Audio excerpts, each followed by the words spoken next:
When the Alabama Legislature did away with a requirement that people had to get a permit in order to carry a concealed gun, it reduced an important source of revenue for the sheriff's office. And now that impact is coming into focus. Brendan Kirby is in the news center with the update on this story. And Brendan, the legislature, it did come with a mechanism to reimburse the sheriffs, right? It did, Lenise, but the sheriffs say that it's not enough to make up the difference. Mobile County Sheriff Paul Birch says that it's blown a high six-figure hole in his budget. As of last year, pistol permits are voluntary. Some folks still get them so they can carry guns to other states, but many don't. Mobile County Sheriff Paul Birch says he just got the final number on the amount of money his agency lost last year, a little more than $623,000. He says that's forced the department to ask the county commission to make up for the loss of money used to pay for training and equipment.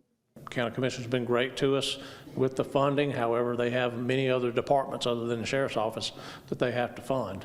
And you know, it's crippling from an operational standpoint. Jimmy Lambert, executive director of the Alabama Sheriff's Association, tells me the impact has been even greater on rural sheriffs, where the loss of $40,000 can be a make or break situation.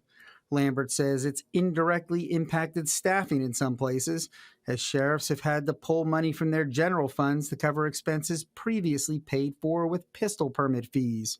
He pointed to Choctaw Sheriff Scott Lawley.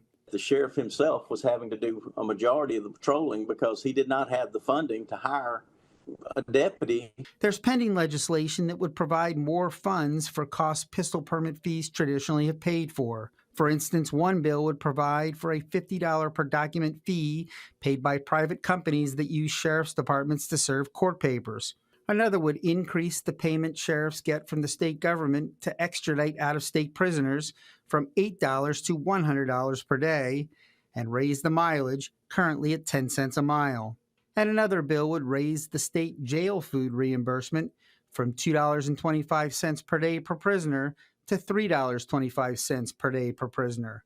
Lambert says those would help, but wouldn't entirely make up the difference.